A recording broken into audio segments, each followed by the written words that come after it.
Muito bem, mas voltando ao tema, eu vou começar com duas referências na matéria que caminham em direções bastante distintas, vocês vão ver. A primeira delas diz o seguinte: computadores vão superar os seres humanos com inteligência artificial nos próximos 100 anos. Quando isso acontecer, nós precisamos ter certeza de que os computadores têm objetivos alinhados com o nosso. Esta frase é do Stephen Hawking. De outro lado, a gente vai ter também... Cadê a outra? Olha, eles estão se insurgindo contra mim. Só porque eu tinha que procurar a outra frase e o negócio foi blank. Mas a outra frase dizia alguma coisa mais ou menos na seguinte linha: a inteligência artificial é uma conquista, não é uma ameaça. Vejam que encaminhamentos totalmente distintos. E aí estou rememorando um pouco a intervenção do Christian no início dos nossos trabalhos hoje pela manhã, onde ele dizia, olha, a gente precisa se desapegar um pouquinho do Christian, talvez do CAF, a essa altura já não me lembro, a gente precisa se desapegar um pouquinho dessa ideia distópica, né? De um futuro distópico em que a inteligência artificial e as máquinas nos ameacem. Mas isso é o que vem recorrentemente na cabeça da gente, né? E aí o que eu queria dividir com vocês são algumas ideias sobre a evolução disto, né, de inteligência artificial, e onde vai ficar o nosso papel nisso tudo. Assistindo debates sobre os rumos do desenvolvimento de inteligência artificial no Congresso americano, eu via lá que também no campo da inteligência artificial a gente tem diversas gerações. A primeira geração de inteligência artificial é aquela que a gente tem mais familiaridade, com a qual a gente consegue entender melhor, que é aquela geração dentro da qual a gente dita, o profissional da área compõe os algoritmos, que nada mais são do que instruções ordenadas para o desenvolvimento de uma determinada tarefa. Se vocês pensarem direitinho, os senhores são programadores de algoritmo, porque em algum momento, os mais velhos talvez, em algum momento vocês ensinaram aos seus filhos a misteriosa tarefa de amarrar o laço do sapato, né? E isto é um algoritmo, em última análise é o que é, porque é um conjunto de instruções ordenadas destinadas à realização de uma determinada tarefa. A primeira geração, portanto, quando cuidava de inteligência artificial, cuidava, ou partia da ideia de que nós sempre trabalharíamos assim. Um de nós ditaria os procedimentos ordenados, e isto seria traduzido numa linguagem compreensível para a máquina, e o resultado final seria a produção daquela determinada tarefa. Esta primeira aproximação, embora seja intuitiva, compreensível, ela trazia grandes desafios. O primeiro desafio reside na circunstância de que, bom, se você precisava construir um algoritmo a partir desta lógica, você ia sentar com quem faz a tarefa e ia dizer, me explique aí como é que você faz petição de recurso extraordinário. Aí a pessoa ia dizer, olha, eu sento, vejo, tal, construo a cláusula de repercussão geral, faço isso, faço aquilo outro. Então, esta primeira geração parte do pressuposto de que quem faz a tarefa tem a capacidade de traduzir verbalmente, de maneira inteiramente compreensível, para alguém que não tem aquele domínio do conhecimento, como é que ele faz a tarefa. Mas, ok, desde que você explique, que a pessoa tem que explicar tudo direitinho, como se estivesse falando com uma criança de 4 anos, vai funcionar. Não necessariamente. Por quê? Muitas vezes, quer dizer, este processo descritivo da realização da tarefa, ele pressupõe que a sua execução da tarefa é absolutamente consciente, fundada em conhecimentos objetivamente sabidos e reconhecidos. Mas a gente não trabalha assim. Muito do que a gente faz, especialmente o que a gente faz rotineiramente, a gente faz por repetição, de uma maneira absolutamente intuitiva, sem grande reflexão, né? Seja onde ter se defrontado com a situação de sair de um determinado lugar e virar para a direita, e dizer, ih, não era isso. Mas é porque você automaticamente fez isso, né?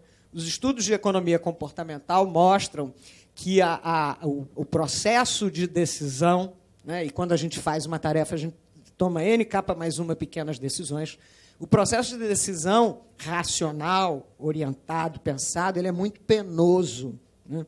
Curiosamente, amigos, há estudos que indicam que os nossos batimentos cardíacos aceleram quando a gente tem que pensar racionalmente. Vou comprar esta TV ou aquela outra, que hoje em dia é o meu pesadelo. Eu tenho saudades do tempo que a gente chegava na loja e dizia assim, eu quero uma TV grande. O vendedor sabia perfeitamente o que eu queria, né? Hoje em dia, não. Eu chego e digo, eu quero uma TV. Vem 18 perguntas, uma mais difícil do que a outra, né? É um pesadelo, né? E aí, quando eu me dedico a essa tarefa de entender tudo que ele está falando, o batimento cardíaco acelera, as pupilas dilatam, a temperatura corporal pode mudar, né? Então, porque o processo racional de decisão é penoso, fisicamente penoso, realmente, para o ser humano, a gente tende a facilitar as tarefas. E aí entra o tal do conhecimento empírico, né? O conhecimento intuitivo, tácito, melhor dizendo, né? É aquela coisa que você faz daquele jeito porque você sempre fez assim. Na administração pública, então, a gente tem isso de montão, né? Você chega num determinado lugar, por que você faz assim? Aí é assim desde o tempo do doutor fulano. Aí vem uma pessoa de peso, né? Também não, o argumento não vale se for um Zé qualquer, né? Você tem que dizer, é assim. Eu, a meu tempo, quando trabalhava na área de pessoal, era o professor Hélio Ribeiro, que era um ícone em matéria de pessoal na prefeitura da cidade do Rio de Janeiro. Pois bem, então, muitas vezes, a gente, quando executa a tarefa a partir de um conhecimento intuitivo, que é de repetição. Então, você traduzir os critérios que você efetivamente aplica na realização da tarefa para quem vai, por sua vez, traduzir aquele algoritmo em linguagem de máquina, não é simples. Outro elemento que compromete isso é que, às vezes, os nossos critérios de decisão a gente não quer declinar, né? Como é que você faz para escolher qual é a petição que você faz primeiro? É a mais fácil, ou é a mais rápida, ou é um critério que não é um critério, talvez, de qualidade. Aí eu não quero dizer isso, né? Eu faço primeiro a que tem modelo, que aí eu não tenho que pensar muito, né? Né? Então, esse também é um componente que dificulta essa lógica da construção do algoritmo a partir da interação com quem executa a tarefa. Porque, muitas vezes, ele não quer declinar, porque os critérios dele ele tem um certo constrangimento, que não são critérios absolutamente ortodoxos, né? E nós temos também, no extremo final disto, as situações em que você, quando executa a tarefa, você aplica critérios que você sabe que, mais do que não serem ortodoxos, são censuráveis, né? Quando é um contribuinte muito renitente, aí é que eu indefiro mesmo. Aí eu já sei que eu vou indeferir, né? Você não quer declinar isso na hora de construir o algoritmo. Então, esse é um elemento de grande dificuldade para a construção dessas soluções na linha da primeira geração de mecanismos de inteligência artificial. E aí tínhamos uma série de dificuldades com isso. O progresso tecnológico nos permitiu um segundo passo, que é a chamada segunda geração de inteligência artificial. Estou eu aqui falando dessas coisas e tem o pessoal da área de informática sentado ali atrás. Estou morrendo de medo, que eles digam, não é nada disso, né? Bom, segunda geração, né? Segunda geração é a que a gente tem mais contato hoje em dia, é a geração do Deep Learning, né? O que é a geração do Deep Learning? Em que se diferencia os mecanismos de inteligência artificial da primeira geração para os mecanismos de inteligência artificial na segunda geração? Na segunda geração, você não tem mais o comando traduzido em algoritmos, transferido por esse agente externo, que é o ser humano que construiu o algoritmo, né? Nos mecanismos de inteligência artificial de segunda geração, o que você tem é a construção de uma mega blaster ultra grande, ampla, base de dados. E a própria máquina, investigando esses dados, identifica padrões. Toda vez que mulher maior de 30 anos, tarará, ela diz, preciso emagrecer 2 quilinhos. Isso foi apurado, né, numa pesquisa científica com inteligência artificial. As mulheres presentes um pouco se identificam com isso, né? Isso é uma frase muito recorrente. Bom, a máquina identifica padrões. olha, toda vez que contribuinte, residente no local tal, proprietário, isso, aquilo outro, este efeito.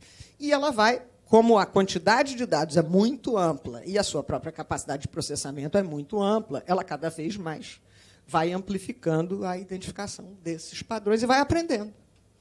E aí ela já sabe que, lembrem-se, falava o CAF pela manhã sobre predições. Né?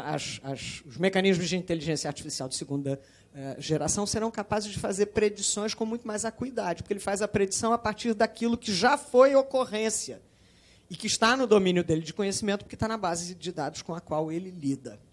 Né? Ah, bom, isso parece muito melhor, porque não é fundado numa informação filtrada de quem faz a tarefa. Né? Não é eu, interlocutor, dando uma maquiada nos meus reais critérios de decisão. É a máquina construindo, identificando os padrões, portanto, prevendo decisões possíveis a partir de um conjunto de dados que objetivamente existem, de alguma coisa que vem da realidade. Então, isso parece muito melhor. Não, ok. Mas vamos ter também dificuldades em relação a esta segunda geração, como teríamos sempre. Primeira dificuldade: se a fonte de conhecimento do mecanismo de inteligência artificial é a base de dados sobre a qual ela incide, quanto menos confiável a base de dados, menos confiável o aprendizado e os resultados da aplicação do mecanismo de inteligência artificial. Né? E aí nós já vamos ter uma dificuldade grande quando a gente pensa em bases de dados oriundos da administração pública, que não tinha uma cultura, e ainda não tem, né, hoje mais, né, mas não tinha uma cultura de base de dados com acuidade. Eu me lembro, meus caros, eu presidi o processo de implantação do sistema de recursos humanos da Prefeitura da cidade do Rio de Janeiro. Isso em 2003. Nossa, por aí. Né?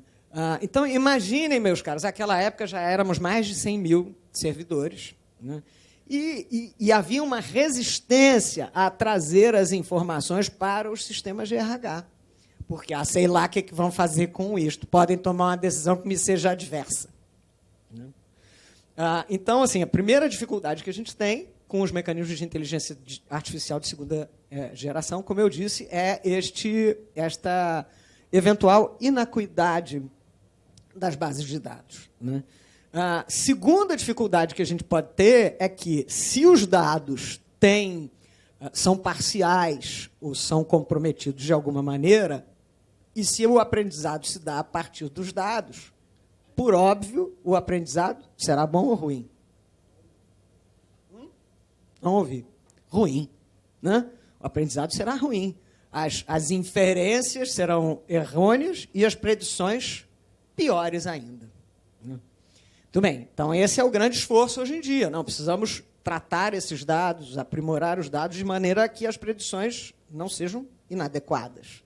Né? Muito bem, e qual será a terceira fronteira, né? Geração ou dimensão? A terceira fronteira lida com a ideia, e é uma ideia muito interessante, eu, quando ouvi isso a primeira vez, fiquei, caramba, faz todo sentido. Lida com a ideia seguinte, que as nossas escolhas, as nossas ações, né, elas se dão a partir, é claro, de um acervo de informações que a gente tem, de um acervo de conhecimento, mas elas também se dão a partir do contexto. Né? Ordinariamente, uma coisa muito própria da nossa área, né? Ordinariamente, eu me vestiria assim. Mas, se eu for ao tribunal, porque eu tenho sustentação, eu me vestirei assado. O contexto faz diferença. Isso pode nem ser substantivamente diferente, pensando nos rapazes. Né? Não, eu venho de paletó e tal, mas não venho de gravata sempre. Mas, se eu for fazer uma sustentação oral, estarei de gravata. Né? Então, vejam como as nossas escolhas se empreendem a partir do contexto. São condicionadas também pelo contexto. Então, este é o próximo elemento a ingressar, para que as escolhas que sejam feitas, né, ou sugeridas, as predições que sejam sugeridas a partir desse tipo de mecanismo, tenham em conta também o contexto.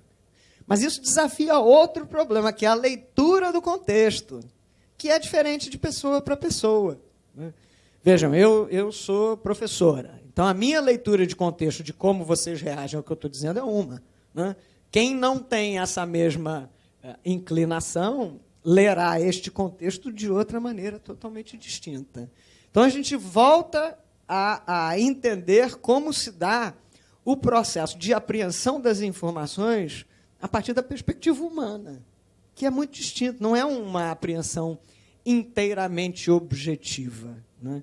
Então, este é um desafio que os próximos mecanismos de inteligência artificial vão sugerir.